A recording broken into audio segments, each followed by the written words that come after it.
Sanibonani, welcome back to enye video. Ngiyabonga kakhulu ke ukuthi ngijoyine. Thank you very much you guys. Ungakhohlwa ukusubscribe le channel, like video, ushare ivideo, uyibuke nama ads ke guys. Kunodaba lolu lwaseMaponya Mall eSoweto ngase Pimville angazi an e-hailing driver oye wadutshulwa wabulawa ke kuthiwa ke ngosomatekisi into kanjalo bafowethu he pulled off there ngaseMaponya Mall mhlambe angazi kubangwa ke ibhizinesi obviously uyazi makuza ke e-hailing services and also taxi industry i-competition into ekanjalo bafowethu kuthiwa ke uye wadutshulwa ke lo owe e-hailing service udriver bamdubula ke ababili balimala badubulekile balimala baphuthunyiswa esibhedlela lo washona kushuthi ke mabemdubula I think ube ngaphakathi kwemoto ke lapho angazi noma ubeseshonile noma ubengakashoni kwasho ukuthi bayishisa naleyo moto guys umuntu besha engaphakathi emotweni hey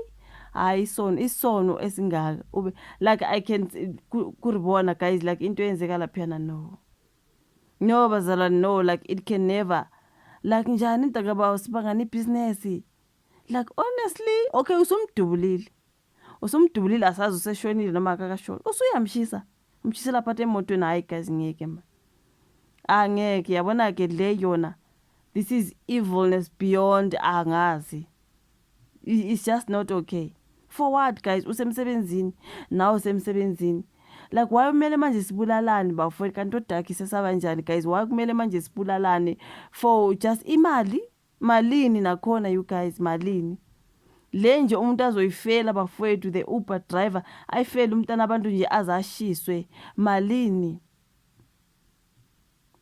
ngiyabuza bafowethu I know ngeke kodwa isono guys siye sabona laphana ukuthi angazi i-taxi yona ishiswa namhlanje ngoba the e-hailing driver story ngathi ngesayizolo kungolesithathu namhlanje kungolwesine ke just in case ivideo ifika sokungolesihlanu ke kodwa ke kune-taxi laphana siyayibona ezithombeni iyasha kuthiwa ke ngumphakathi nabama Uber angazi e-hailing services kuthiwa ke bathe mhlambe sebethukuthele after obhuti wabantu sebulewe washiswa bathi ukumise enye yamatekisi angazi ukuthi udriver bamshayele waphuma wabaleka bayishisa kwayena tekisi la sekungumsindo ke manje it's e-hailing services against taxi industry kunzima nje lapha bafowethu into yenzeka lapha like umuntu uyabuka nje ithombeni yaza ayibukeki at all yimbi le nto yenzeka lapha bafowethu angazi why you cannot be killing each other kanje bafowethu imbuzo wami uthi for malini bafowethu for malini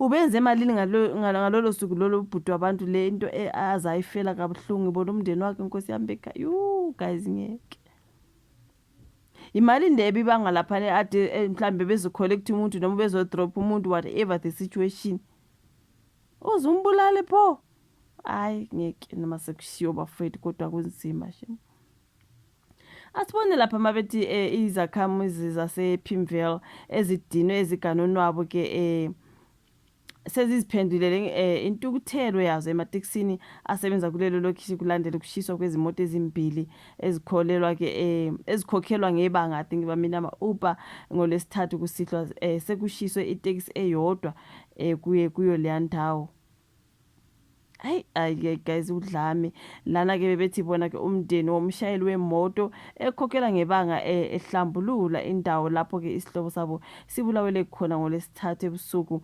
ehlaselwa nabanye ngaphandle ngaseMaponya Mall shuthi ke ifamily yakhe isiya ke ukuyohlambulula lapha yabafowethu ashele ngakhona ngoba ushisiwe phela umntana abantu guys isono esingaka kodwa kwenzeka lani bafowethu ayingeke man hayi guys imbili yanto yenzeka lapha angazi mina ngazi ngithini Jesu kodwa ngeke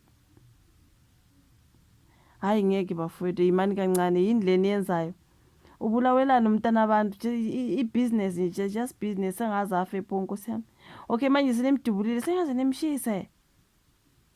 nimshise hayi guys this is horrible Ambonu Daily Sun bethi yena angry residents in Soweto allegedly beat up a taxi driver, took him out of the vehicle and set it alight.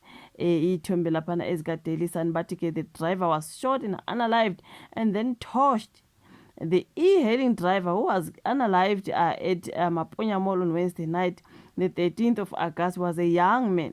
He had just arrived in Joburg 2 weeks ago and started working. Ubesazifikele eGoli. Eqala umsebenzi umntana abantu wavele oke wabulawa. Hayi ngeke. He just started working. The Gauteng Transport Mag uKidibone Dialetlabela reveals that the driver was unalived and shot and unalived and then torched. Isihluku esingaka bafethu. Isihluku esingaka. Then ukhona ke laphana oyilunga lomndeni bethi we lost our son, not a dog, laphana ngaseMaponya Mall. Victim's family, the family of a man who died following the deadly chaos outside Maponya Mall on Wednesday evening, the 13th of August, says they need to be treated with respect. Speaking outside Maponya Mall on Thursday, the 14th of August, the family said mall management has not addressed them. The man was unalived and the two were injured after e-hailing vehicles were attacked by unknown suspects at the mall on Wednesday. Yabona ke nje laphana ziyavota imoto ziyashisa. Hey hayi guys, yabona kule business le hayi ngeke bafethu no. It's just so sad umntana abantu guys oshonile. Hey hayi. The e-hailing drivers have arrived at Maponya Mall to applause from residents showing their support amid the recent deadly attacks. Umphakathi busuphumile wonke bafethu. One person unalived at Maponya Mall in a dispute between taxi operators and e-hailing drivers. The individual was shot and burned in his Uber. 2 other people were injured in the chaos. The community of Soweto has vowed to shut down Maponya Mall. 2 Bolt drivers were fired at their cars were set on fire at Maponya Mall on Thursday. They said the other driver managed to run away. Omunye ke nkosi yami oshonile. Mara why mara? You guys got a isono yazi.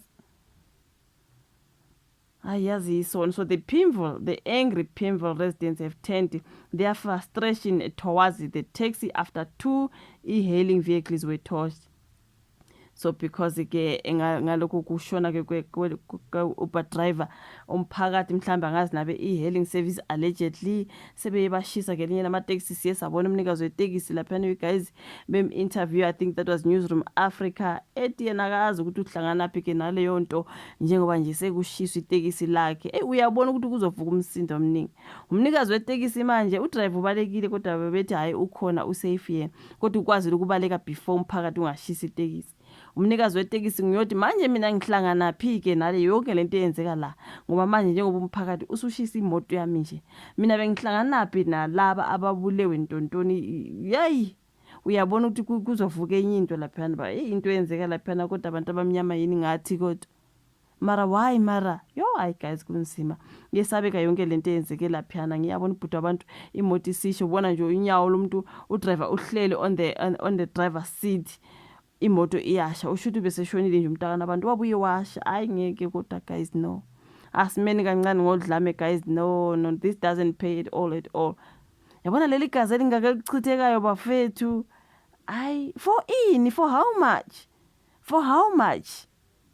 Hayi bafethu ngiyanesaba. Izulu noligcina nje linetha. Yabona thina abantu omnyama izulu soligcina nje linetha. Ngiyakutshela ngeke sesinibone nasi. Hayi ngeke. Ngoba lokho nje kwenziwayo no. Angazi ishuvo la comment section, ulike video, subscribe, share sisiyobonana kwezayo. Bye.